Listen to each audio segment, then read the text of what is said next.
အမေရိကန်နိုင်ငံရဲ့အပူချိန်ကကမ္ဘာဖလားအပေါ်တက်ရောက်မှုတွေအများကြီးပေးဖို့ရှိနေပါတယ်။ဘာတွေတက်ရောက်မှုရှိနေရလဲ။ဒါကဘာကြောင့်အရေးကြီးရလဲ။အဲ့ဒီအကြောင်းတွေကိုဒီဗီဒီယိုမှာဆွေးနွေးသွားမှာဖြစ်ပါတယ်။အားလုံးပဲမင်္ဂလာပါ Spotify ကနေကြိုဆိုလိုက်ပါတယ်။ဒီနေ့ကမ္ဘာဖလားပြိုင်ပွဲကအမေရိကန်ရဲ့ကနေဒါရဲ့မက္ကဆီကိုနိုင်ငံမှာကျင်းပသွားမှာဖြစ်ပါတယ်။အမေရိကန်နိုင်ငံကနွေရာသီကာလရောက်နေပြီးတော့အင်မတန်ပူပြင်းတဲ့အပူချိန်ရှိနေတယ်။လေယောင်ကြီးပြင်းထန်တဲ့ရာသီဥတုပြင်းထန်တဲ့အခြေအနေဖြစ်နေတယ်။မက္ကဆီကိုနိုင်ငံကကြတော့ပင်လယ်ပြင်မျက်နှာပြင်အထက်အင်မတန်မြင့်မားတဲ့ဒေသတွေမှာရှင်ပြိုင်ရဖို့ရှိတယ်။အထူးသဖြင့်မက္ကဆီကိုစီးတီးလို့ဒေသကဒီကမ္ဘာဖလားအဖွင့်ပွဲကျင်းပမယ်ကွင်းဒါကမ္ဘာကျော်ကွင်းကမ္ဘာဖလားဖွင့်ပွဲတွေကမ္ဘာဖလားပွဲတွေကို၃ချိန်တိုင်ဖွင့်ခဲ့တဲ့ကွင်းကြီးအင်မတန်နာမည်ကြီးတယ်။အဲ့ဒီကွင်းကပင်လယ်မျက်နှာပြင်အထက်2200မာတီရှိတာဒီ high altitude အနေအထားကိုမက္ကဆီကိုကွင်းတွေမှာခံစားရမှာဖြစ်တယ်။မက္ကဆီကိုကွင်းကအရန်တော့မများဘူး6ပွဲ9ပွဲလောက်ပဲကစားရမှာဒါပေမဲ့အမေရိကန်နိုင်ငံမှာကျင်းပမဲ့ပွဲတွေကအရန်များတယ်။အဲ့ဒီပွဲတွေမှာအင်မတန်ပြင်းထန်တဲ့အပူချိန်တွေခံရဖို့ရှိတယ်။ထုံးစံတိုင်းပဲအမေရိကန်နဲ့မက္ကဆီကိုကျင်းပခဲ့ပြီးတဲ့ကမ္ဘာဖလားတွေအများကြီးရှိတယ်။အမေရိကန်နိုင်ငံ1994ကမ္ဘာဖလားမက္ကဆီကိုဆိုရင်1986ကမ္ဘာဖလား1980ကမ္ဘာဖလားဒီကမ္ဘာဖလားတွေမှာအမြဲတမ်းအပူချိန်နဲ့ပတ်သက်တဲ့ဒီရာသီဥတုနဲ့ပတ်သက်တဲ့ပြဿနာတွေအမြဲတမ်းရှိခဲ့တယ်။မက္ကဆီကိုနိုင်ငံကလည်းမပူတာမဟုတ်ဘူး။မက္ကဆီကိုလည်းအမေရိကန်နီးတူပူတယ်။သူတို့ရဲ့အခြေအနေကဒီ1980ကမ္ဘာဖလားကာလတွေတော့ငါဆိုရင်ဒီသူတို့ပြိုင်ပွဲတွေမှာဒါကစားဖို့အတွက်အထူးပြင်ဆင်လာခဲ့ရတယ်။ဥပမာဘရာဇီးအသင်းဆိုရင်အဲ့ဒီမှာသွားနေတယ်။3လလောက်ကြိုပြီးတော့သွားနေတယ်။အခုလိုမျိုးကလပ်ပွဲတွေအရန်ကြက်နေတဲ့အချိန်မဟုတ်တဲ့အတွက်နေလို့ရတယ်။ဘရာဇီးအသင်းကအဲ့ဒီပြိုင်ပွဲမှာပိုဆွဲခဲ့တယ်။ပိုဆွဲခဲ့ခြင်းမှာသူတို့ရဲ့ preparation အရန်ကောင်းတာကြောင့်ဆိုပြီးတော့အားလုံးရဲ့တိမှတ်ပြုမှုကိုခံရတယ်။ sport science နဲ့အခုလို preparation တွေ logistic တွေ travel စီစဉ်မှုတွေဒီຢာတွေနဲ့ပတ်သက်ပြီးတော့ခိရှိပြေးတဲ့ပြိုင်ပွဲဖြစ်ခဲ့တယ်။အဲ့ဒီပြိုင်ပွဲမှာစဉ်းစားစရာတွေပေးခဲ့တယ်။ဘရာဇီးအသင်းကကြတော့ဒီသူတို့ရဲ့ထောက်ပံ့မှုတွေပေါ့နော်။သူတို့ရဲ့အာဏာရှင်အစိုးရထောက်ပံ့မှုတွေအဲ့ဒီမှာသူတို့ရဲ့ဒီကူတင်ညိုဆိုတဲ့လေ့ကျင့်ရေး trainer တယောက်သူကစစ်တပ် trainer သူတို့ရဲ့ training ပေးမှုတွေနဲ့အဲ့ဒီပြင်ဆင်မှုတွေက meticulous အရန်ဖြစ်တယ်။အရန်နာမည်ကြီးခဲ့တယ်။အဲ့လိုမျိုးအထူးပြင်ဆင်ရတယ်။အထူးပြင်ဆင်တဲ့အချိန်မှာအဆင်ပြေသွားတာ။မပြင်ဆင်မဲနဲ့ဖြစ်တယ်လို့လာကစားတဲ့အင်္ဂလန်အသင်းသူကလက်ရှိချန်ပီယံအရန်ကောင်းတဲ့လူစင်းကိုပိုင်ဆိုင်ထားတယ်။1966ထက်တောင်ပိုကောင်းလာတယ်လို့ပြောကြတယ်။ဒါပေမဲ့အင်္ဂလန်အသင်းအဲ့ဒီပြိုင်ပွဲမှာ West Germany အနောက်ဂျာမနီကိုရှုံးနေပြီးတော့ထွက်ခွာခဲ့ရတယ်။ဘာလို့လဲဆိုတော့ quarter final မှာသူတို့ပြုတ်သွားတာ။ quarter final မှာသူတို့ 2-0 နဲ့အစောကြီးတည်းနိုင်နေတာ။ဒါပေမဲ့သူတို့ကစားသမားတွေစောစောစီးစီးပဲ exhausted ဖြစ်သွားတယ်။ရာသီဥတုကအရန်ပူတယ်။ပင်လယ်မျက်နှာပြင်ကလည်းမြင့်တယ်။အဲ့ဒီအချိန်တွေမှာသူတို့ကစားသမားတွေဒါကို used to မဖြစ်ဘူး။မဖြစ်တဲ့နေရာမှာတခြားအသင်းတွေကလည်းဒီလိုကစားရတာပဲ။ဒါပေမဲ့ဥပမာဘရာဇီးလိုအသင်းဆိုကျွန်တော်ခုနလိုမျိုးပြောတဲ့ကဘာကျော်ပြင်ဆင်မှုတွေရှိတယ်။အင်္ဂလန်အသင်းကကြတော့ဒီပြိုင်ပွဲကိုငကိုတွေကကန့်ကွက်တာ။Sir F Ramsey ကဒီလောက်မြင့်တဲ့ကွင်းကြီးဒီလောက်မြင့်တဲ့နေရာကြီးမင်းတို့ဘာလို့ရွေးထားရလဲဆိုတာမျိုးနဲ့သူကစလာတာ။အဲ့တော့မက္ကဆီကိုပရိသတ်တွေကလည်းအင်မတန်ဒုက္ခပေးတယ်။အင်္ဂလန်အသင်းကံမဲ့ဒီအင်္ဂလန်အသင်းရဲ့နားခိုတဲ့နေရာတွေမှာအမြဲတမ်းကားဝန်းတီးတဲ့အနေနဲ့ပုံပွန်မြေအောင်လုပ်နေကြတာအဲ့လိုပုံစံမျိုးအမြဲတမ်းဒုက္ခပေးခဲ့တယ်အဲ့တော့အားလုံးစုံသွားတဲ့အချိန်မှာအင်္ဂလန်အသင်းဟာအရန်ကို exhausted ဖြစ်လွယ်တဲ့အသင်းဖြစ်ခဲ့တယ်အဲ့တော့ယာဒီဥတုကြောင့်လည်းပါတယ် hostile ဖြစ်တဲ့ environment ကြောင့်လည်းပါတယ်အကုန်လုံးပါခဲ့တယ်အဲ့ဒီအနေထားမှာတော့အင်္ဂလန်အသင်းကလွယ်ကူကူပဲပြုတ်သွားတယ် 3-2 နဲ့ပြန်ပြီးတော့ရှုံးသွားတာကိုကျွန်တော်တို့တွေ့ရတယ်အဲ့ဒါကကမ္ဘာဖလားရဲ့ယာဒီဥတု environment နဲ့ပတ်သက်တဲ့နာမည်ကျော်ပုံမြင်တွေကတပုတ်ဖြစ်ခဲ့တယ်ပြီးတော့1986ကမ္ဘာဖလားအဲ့မှာလည်းနောက်ထပ်ကမ္ဘာကျော်ပုံမြင်တစ်ပုတ်ထပ်ဖြစ်ပြန်တယ်အဲ့ဒါကဘာလဲဆိုတော့လီဗာပူးအသင်းရဲ့သင်းကောင်းဆောင် Graham Souness တကယ်တော့ Souness လို့တန်ထွက်တယ်ဒါပေမဲ့ကျွန်တော်တို့မြန်မာ journal တွေမှာတော့ Souness လို့ပဲဟိုးရခင်ကလေးကရေးခဲ့ကြတယ်အဲ့တော့ Souness ကြီးကအင်မတန်မှမာကျော်တဲ့ကွင်းလည်ကစားသမားတကယ် still ranking ကျွန်တော်တို့သိကြတယ် ranking ပေါ်ကင်းက ranking ထက်မာကျော်တဲ့လူလို့ပြောလို့ရတယ်သူ့ကို skill နဲ့သာကျော်လို့ရရင်ရမယ်မာကျော်မှုချင်းလာရှင်လို့မရအောင်ဘယ်တော့မှစကော့တလန်အသင်းရဲ့အဲ့ဒီထိပ်တန်းကွင်းလည်ကစားသမားဟာ1986မက္ကဆီကိုကမ္ဘာဖလားမှာအကြီးအကျယ်တိုင်ပတ်ခဲ့တယ်။ဂျာမနီအသင်းနဲ့ပဲကစားတဲ့အုပ်စုပွဲစဉ်မှာသူဟာအပူချိန်ကြောင့်သူ့ရဲ့ကိုယ်လေးချိန်6 kg ဝန်းကျင်1 stone ပေါ့နော်။ဒါအင်္ဂလိပ်တွေက stone နဲ့တိုင်းတာတယ်1 stone ကျဆင်းခဲ့တာကျွတ်စင်နော်ပေါင်15ပေါင်နီးပါးကြီး15ပေါင်ဝန်းကျင်ကြီးကျဆင်းခဲ့တာ။ Graham Souness အဲ့ဒီလိုမျိုးဖြစ်ခဲ့တယ်။ဒါဟာလေကမ္ဘာဖလားနဲ့ပတ်သက်လာရင်အပူချိန်တွေနဲ့ပတ်သက်လာရင်အင်မတန်မှသမိုင်းတွင်ကြံရစ်ခဲ့တဲ့ဖြစ်ရပ်တွေကတစ်ခုနှစ်ခုလုံးမက္ကဆီကိုမှာဖြစ်ခဲ့တယ်1990အီတလီကပြဿနာဘာမှမကြားရဘူး1994အမေရိကန်နိုင်ငံကိုရောက်ရှိလာတယ် အရန်အောင်မြင်တဲ့ဝက်ဝက်ကွဲရောင်းရတဲ့ကမ္ဘာဖလားအားလုံးရဲ့ modern ပရိသတ်အားလုံးရဲ့ရှင်ထဲမှာရှိနေခဲ့တဲ့ကမ္ဘာဖလားဒါပေမဲ့အဲ့ဒီကမ္ဘာဖလားမှာအင်မတန်ပူပြင်းခဲ့တယ်ပရိသတ်တွေက heat stroke အပူရှက်မှုတွေမကြာခဏဖြစ်တယ်ကစားသမားတွေကအမြဲတမ်းတိုင်ပတ်နေခဲ့တာကိုကျွန်တော်တို့မြင်တွေ့ခဲ့ရတယ်အဲ့ဒီနေရာမှာ Klinsmann ကသူတေပါတော့မယ်ဆိုပြီးတော့ပြောခဲ့ရတယ်အပူချိန်49 degree Celsius လောက်ထိရှိတယ်ပြုတ်ထားသလိုပဲပေါင်းထားသလိုပဲအင်မတန်ပူပြင်းတဲ့နေရာအောက်မှာသူတို့တွေဒုက္ခရောက်ခဲ့ကြတယ်အဲ့လိုပဲ Klinsmann နေမဟုတ်ဘူးတခြားသောပွဲတွေရှိရပေါ့နော်ဒါ American နဲ့ Switzerland ရဲ့ပွဲအဲ့ပွဲဆိုရင်အဲ့ဒီကွင်းကကမ္ဘာပထမဆုံးအလုံးပိတ်ကွင်း style မျိုးကမ္ဘာမှာပထမဆုံးအကြိမ်ကြီးမားတဲ့ official ပွဲတစ်ခုကိုစတင်တယ်အပူချိန်နဲ့ဒီ air trap အခြေအနေတွေပေါ့နော်ဘာလဲဆိုတော့ humidity ပေါ့ဗျာအထဲမှာ humid ဖြစ်နေတာ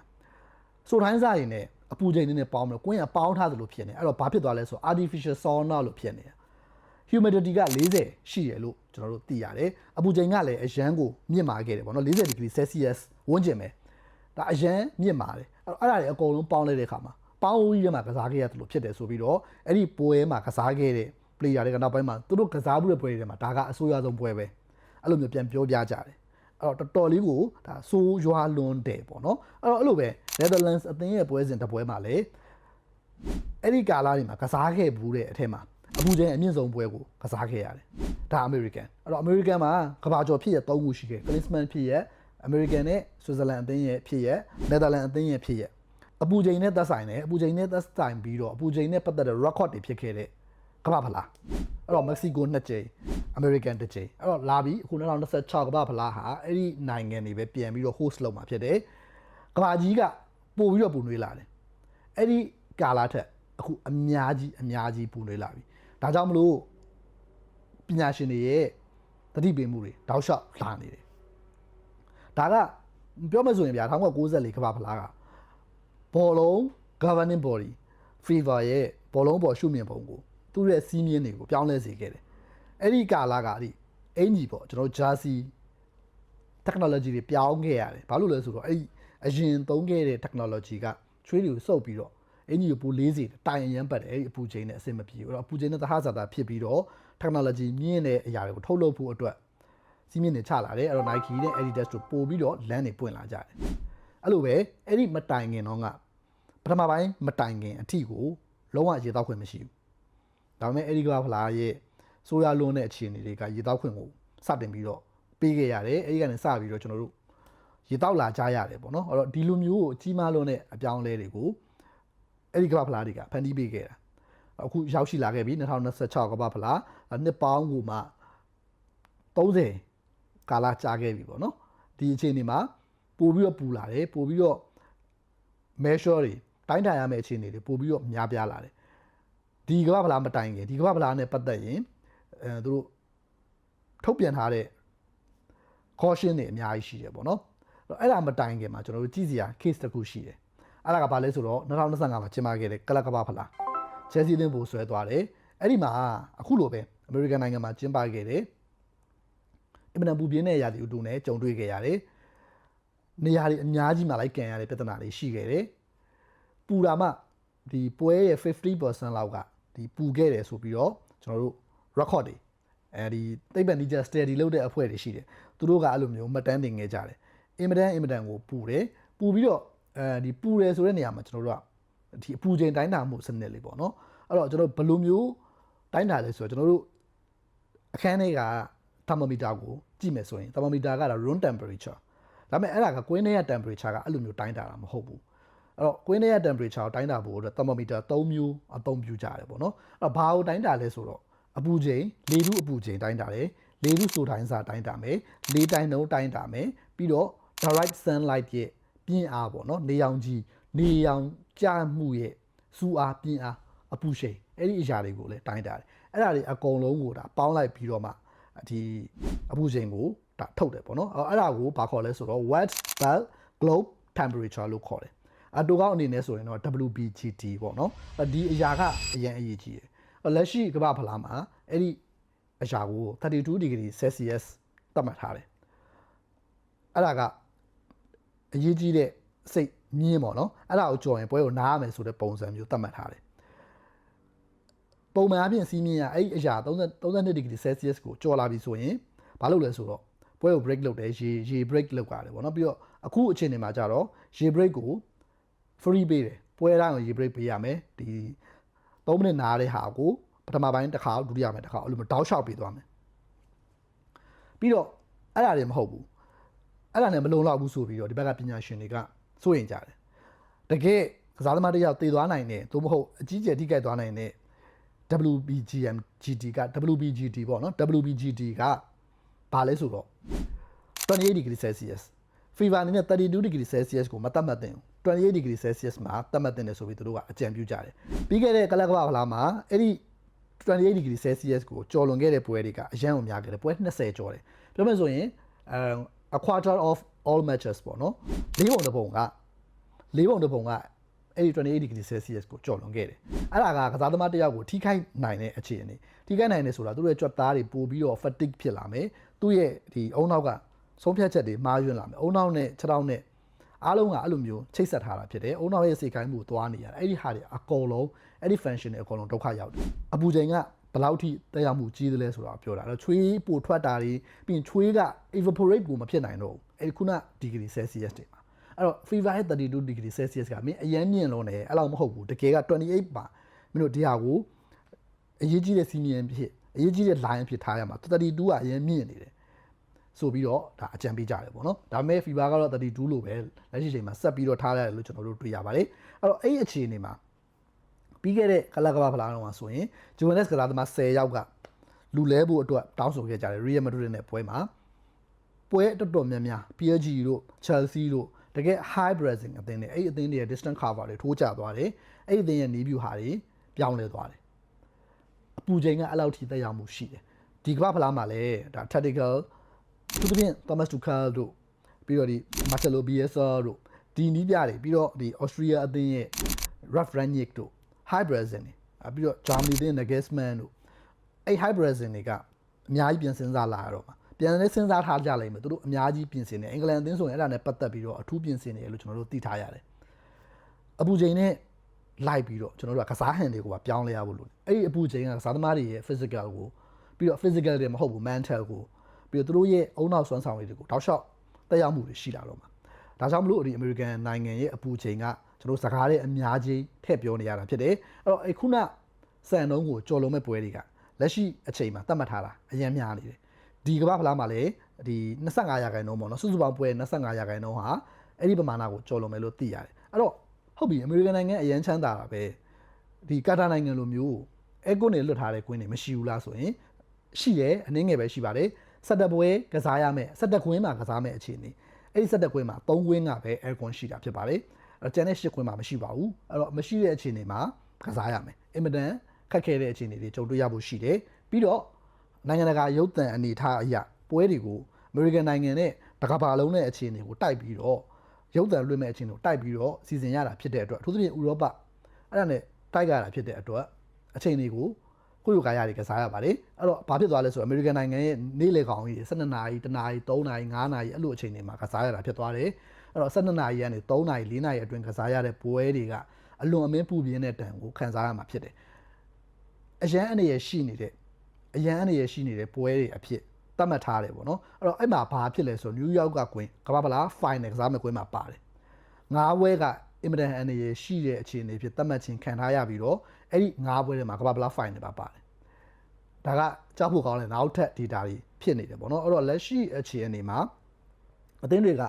အခုချိန်မှာပြင်ဆင်နေကြပြီကျွန်တော်တို့သူတို့ဘယ်လိုပြင်ဆင်လဲအသေးစိတ်မသိရဘူးပြန်ပွဲပြီးမှသိရင်သိရလိမ့်မယ်ဒါပေမဲ့သူတို့ဒါနဲ့ပတ်သက်လို့တကယ်ပညာရှင်တွေနဲ့အသေးစိတ်ပြင်ဆင်နေတယ်ဆိုတာကိုကျွန်တော်တို့ဒါသိနေရတယ်ပေါ့နော်အဲ့တော့ဒီဟာကဘယ်လိုပြောမလဲတော်တော်ကိုဒါအရေးကြီးတယ်ပေါ့နော်အရေးကြီးတယ်ဆိုတာကကျွန်တော်ရှေ့မှာတင်ပြခဲ့တဲ့ဥပမာလေးရှိတယ်1980ကမ္ဘာဖလားဘရာဇီးအသင်းရဲ့ပြင်ဆင်မှုကအရေးပါခဲ့တယ်ဆိုလိုချင်တာကဒီကမ္ဘာဖလားမှာခြေစွမ်းနေမဟုတ်ဘူးအဲ့ဒီပြင်ဆင်မှုအဲ့ဒီသဟဇာတာဖြစ်မှုတွေကအရေးပါလာလိမ့်မယ်ဥပမာအဖြစ်သဘာဝအရာအတားမှုရရှိထားတဲ့အာဖရိကနိုင်ငံတွေပြီးတော့ဒီစပိန်တို့ပေါ်တူဂီတို့ပူတော့ရမ်းကြောက်တဲ့နိုင်ငံတွေပေါ့နော်အဲ့ဒီအခြေအနေလေးက maybe အာသာမှုတွေဖြစ်လာနိုင်တယ်သဘာဝအရအာသာမှုတွေရှိတယ်ပြီးတော့တောင်အမေရိကနိုင်ငံပေါ့တောင်အမေရိကနိုင်ငံတွေထဲမှာမှအာဂျင်တီးနားဆိုရင်အေးတယ် ဘရာဇီးကပူတယ်ဘရာဇီးတို့ကိုလံဘီယာတို့ပူတဲ့နိုင်ငံတွေအတွက်ကတဘာဝအလျောက်ဒီအမေရိကန်နိုင်ငံမှာဒီအပူချိန်ထဲမှာအာသာချက်တွေရှိလာလိုက်မယ်အာသာချက်ဖြစ်နေရတော့မဟုတ်ဘူးဗျာတခြားသင်းနေရအနေချက်ဖြစ်နေရလို့ပြောရမှာပေါ့နော်အဲ့တော့ဒီအင်္ဂလန်နိုင်ငံဒီဥရောပကအဓိကကစားသမားတွေကစားမှာတော့ဥရောပကဒီအေးဆက်တဲ့အနေအထားမှာယာဒီလာပေါင်းရသွားတောက်လျှောက်ဖြတ်တန်းခဲ့တဲ့အခြေအနေဖြစ်တဲ့အတွက်အဲ့ဒီအခြေအနေနဲ့ used to ဖြစ်နေပြီခန္ဓာကိုယ်ရဲ့ biomechanical အခြေအနေတွေက used to ဖြစ်အောင်မလုပ်လို့မရဘူးလူကကိုနေတဲ့နေရာနဲ့ပတ်သက်ပြီးသဟဇာတာဖြစ်အောင် automatic လုပ်သွားတာပဲအဲ့ဒီ bio clock တွေအဲ့ဒီအခြေအနေတွေအကုန်လုံးဟာ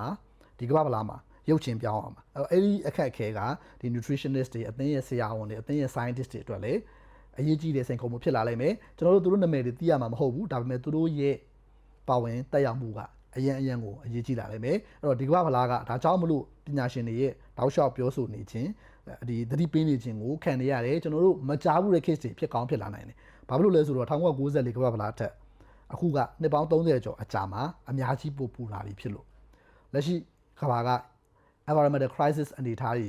အများကြီးကြုံတွေ့နေရတယ်အဲ့ဒီမှာဒီအပူချိန်ပြဿနာကလည်းပါဝင်တယ်အပူချိန်တင်မကပဲနဲ့နေအောင်ကြီးရဲ့ပြင်အားပေါ့နော်အဲ့တော့ခုန system ခုန temperature တိုင်းတဲ့ system တွေမှာအဲ့ဒီပြင်အားကိုထည့်သွင်းတက်ချက်ထားပြီးသားအဲ့တော့ကျွန်တော်တို့ပုံမှန်ဒီအပူချိန်ပေါ့နော်ကျွန်တော်အခုနေနေတဲ့နေရာမှာဆိုအပူချိန်ပြင်းထန်တယ်ဒါပေမဲ့တကယ်ဘန်ကောက်မြို့ရဲ့အပူချိန်က60 degree လောက်ထိရှိတယ်ဆိုပြီးတော့ကျွန်တော်တို့စစ်တမ်းတွေမှာဖတ်ရတယ်ကမ္ဘာအပူဆုံးဒီသူ့ရဲ့ဒီလေထုအခြေအနေဒီပြီးတော့ humidity အခြေအနေပြီးတော့ဒီတိုက်တာအဆောက်အအုံတွေရှိတဲ့အခါမှာအဲ့တိုက်တာအဆောက်အအုံတွေကနေဖြစ်လာတဲ့တံပြန်ကံမှုအခြေအနေဒီဟာတွေအကုန်လုံးဟာအပူချိန်ကိုအများကြီးတိုးစေတယ်ကစားသမားတွေ actual ခံရတဲ့ဒဏ်ကိုအင်မတန်မြင့်တက်စေတယ်အဲ့ဒီခါမှာအခုပညာရှင်တွေသတိပေးနေတဲ့အခြေအနေမျိုးတွေဖြစ်လာတာဖြစ်ပါတယ်အဲ့ဒါကြောင့်မလို့လက်ရှိ2026ကမ္ဘာဖလားဟာအထူးသဖြင့်အမေရိကန်နိုင်ငံမှာကျင်းပမဲ့ပွဲတွေဟာအထူးသဖြင့် aircon မရှိတဲ့ရှစ်ကွင်းမှာကျင်းပမဲ့ပွဲတွေဟာအပူချိန်ရဲ့စေစားမှုအပူချိန်ရဲ့ထိချုံမှုအပူချိန်ရဲ့ကင်တွယ်မှုတွေအများကြီးရှိလာမဲ့အခြေအနေတွေဖြစ်တယ်အဲ့အပူချိန်ကိုပြန်ပြီးတော့ကင်တွယ်နိုင်ခြင်းအဲ့အပူချိန်ကိုပြန်ပြီးတော့တန်ပြန်နိုင်ခြင်းအဲ့အပူချိန်ကိုခံနိုင်ခြင်းကလည်းဒီပြိုင်ပွဲရဲ့အရေးပါတဲ့အစိတ်ပိုင်းဖြစ်လာဖို့ရှိနေတယ်ဆိုတာကိုတင်ပြလိုက်ရပါတယ်ကြည့်ရှုအားပေးခဲ့တဲ့အတွက်အားလုံးကိုအထူးပဲကျေးဇူးတင်ပါတယ်နောက်ဗီဒီယိုတွေမှာပြန်လည်ဆုံတွေ့ပါမယ်ခင်ဗျာ